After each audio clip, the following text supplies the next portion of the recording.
Hi guys, welcome back to my channel. So आइए video को start करते हैं। तो जैसा कि आप लोग जानते हैं कि पारस ठकराल और वैशाली की शादी होने वाली है और अभी कुछ दिन पहले ही इनकी इंगेजमेंट भी हो गई है। लोगों के मन में ऑलरेडी बहुत सारे सवाल थे पारस की शादी को लेकर, सेकंड वाइफ को लेकर, लेकिन जैसे ही पारस का इंगेजमेंट वाला व्लॉग आया है उसके बाद से जो सवाल हैं लोगों के वो और भी ज़्यादा बढ़ गए हैं। ऑडियंस के माइंड में ऑलरेडी बहुत सारे क्वेश्चंस हैं कि मास्क क्यों पहनाया गया, लड़की की रियल आइडेंटिटी क्या है, लड़की की जो फैमिली है वो तो इंगेजमेंट में नहीं आई थी। तो इन सभी सवालों के जवाब जो हैं पारस ने ऑलरेडी अपने व्लॉग में दे दिए हैं, लेकिन अभी तक भी पारस के जवाब से ऑडियंस अभी तक सेटिस्फाइड नहीं हुई है। और इसी बीच एक और सवाल सामने आ चुका है और वो सवाल ये है कि अमृत की फैमिली इंगेजमेंट में क्यों नहीं आई थी, यानी कि जो कोमल के ससुराल वाले हैं वो इंगेजमेंट में क्यों नहीं आए थे।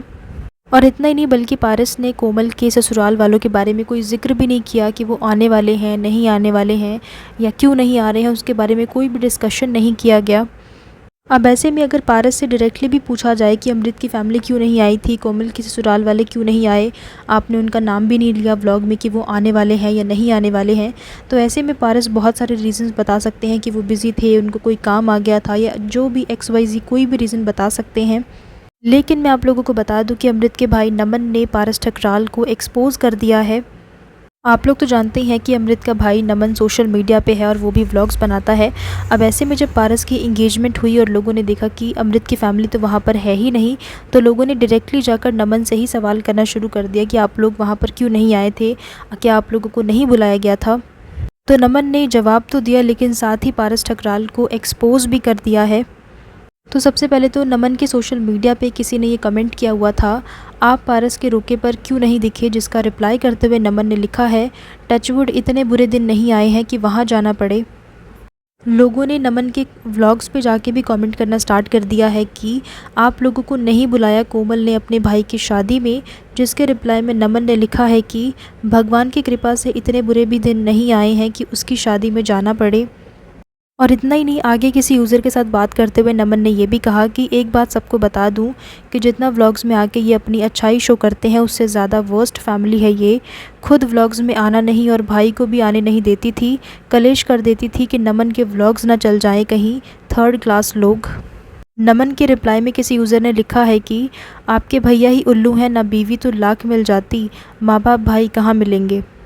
किसी यूज़र ने कमेंट किया है, अब आपका भाई व्लॉग्स में आ रहा है, सबको पता है आपकी भाभी ने फूट डाली है, आप व्लॉग्स क्यों नहीं बना रहे। नमन ने रिप्लाई किया है कि क्या ही कर सकते हैं, अब लाइफ में गलत इंसान आना था तो आ गया। एक और यूज़र ने कमेंट किया हुआ है, सब हो सकता है स्ट्रिक्ट एक्शन लो, ऐसे हाथ पे हाथ रखकर कब तक बैठे रहोगे सब लोग। इसके जवाब में नमन ने कहा है कि सारी फैमिली डिस्कशन यूट्यूब पर तो कर नहीं सकते, अपनी भी सेल्फ़ रिस्पेक्ट है, अब उनको अपनी सेल्फ़ रिस्पेक्ट की है ही नहीं तो क्या करें। जिसने सुधरना होता है वो फर्स्ट टाइम में सुधर जाता है, जब सेकंड टाइम में भी सेम चीज़ें करनी हो तो उस इंसान का क्या ही करें। अब हम भी वही सेम चीज़ें रिपीट करेंगे तो उनमें और हम में क्या ही कमी रहेगी। तो ये सारे रिप्लाईज़ जो हैं वो नमन ने दिए हैं और ये सारी बातें जो हैं वो नमन ने पारस और कोमल को लेकर कही हैं। तो जैसा कि आप लोग जानते ही हैं कि कोमल और उनके ससुराल वालों के बीच में काफ़ी सारे लड़ाई झगड़े हैं, जिसके बारे में हम ऑलरेडी जानते भी हैं। नमन का ये कहना है कि जो कोमल है उसकी वजह से ही उनकी फ़ैमिली में सारी प्रॉब्लम्स आई हैं, इसी की वजह से उनका जो भाई अमृत है वो उनकी फ़ैमिली से दूर हुआ है। नमन ने पारस को लेकर ही कहा है कि कैमरे के सामने ये लोग अपने आप को जितना अच्छा दिखाते हैं, जितनी अच्छाइयाँ अपनी दिखाते हैं, असलियत में ये लोग ऐसे नहीं है, बल्कि ये बहुत ज़्यादा बुरी फैमिली है। नमन के व्लॉग्स जो हैं वो काफ़ी टाइम से नहीं आ रहे हैं, आई थिंक 3 महीने पहले का उनका लास्ट व्लॉग है, उसके बाद से उनके कोई भी व्लॉग्स नहीं आए हैं और उनका जो लास्ट व्लॉग है आई थिंक वो सत्संग वाला व्लॉग है। नमन का ये भी कहना है कि ना तो कोमल खुद उनके व्लॉग्स में आती है, ना ही अमृत को आने देती है। वो इसलिए नहीं आने देती या खुद इसलिए नहीं आती है ताकि नमन के व्लॉग्स चलने ना लग जाए। तो नमन की ये सारी बातों से क्लियर होता है कि जो कोमल है और उनके ससुराल वालों के बीच में बिल्कुल भी नहीं बनती है और ससुराल वाले जो हैं वो कोमल को पसंद नहीं करते हैं, क्योंकि उसने अमृत को उसकी फैमिली से दूर कर दिया है। कोमल की अपने ससुराल वालों के साथ नहीं बनती है और जो भी लड़ाई झगड़े चल रहे हैं उन सब चीज़ों की वजह से आई थिंक जो अमृत है उसकी फैमिली इनकी इंगेजमेंट में नहीं आई है। रही बात पारस की, तो वो इस बात का दावा कर रहे हैं कि वो अपनी जनता से कुछ नहीं छुपाते हैं, ना ही उन्होंने पहले कभी कुछ छुपाया है और ना ही वो आने वाले टाइम में कुछ छुपाएंगे। लेकिन मैं आप लोगों को बता दूं कि पारस ने कोमल की पहली शादी को लेकर भी इतना बड़ा सच अपनी जनता से छुपाया था। हमेशा ये प्रिटेंड करते रहे कि कोमल अनमैरिड है, जबकि सच ये निकला कि कोमल की ऑलरेडी एक बार शादी हो चुकी है। और इतना ही नहीं, बल्कि पारस ने स्नेहा को चीट किया था। इसको लेकर भी पारस ने हमेशा डिनाई किया है कि ऐसी कोई बात ही नहीं है, स्नेहा झूठ बोल रही है।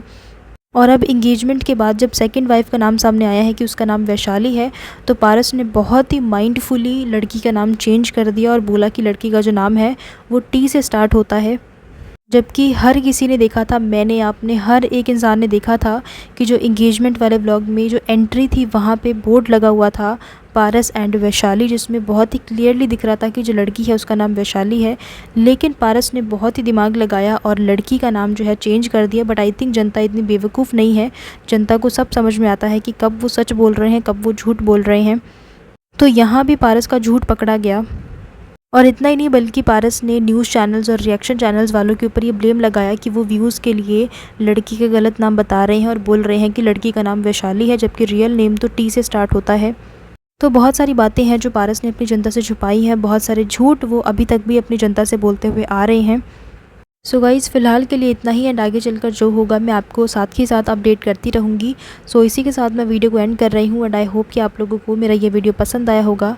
कमेंट में मेरे साथ अपने ओपिनियन ज़रूर शेयर करना कि आपको क्या लगता है कि नमन ने पारस को एक्सपोज़ करके और कोमल को एक्सपोज़ करके अच्छा किया, गलत किया, आप किसको सपोर्ट करते हैं? Let me know in the comments.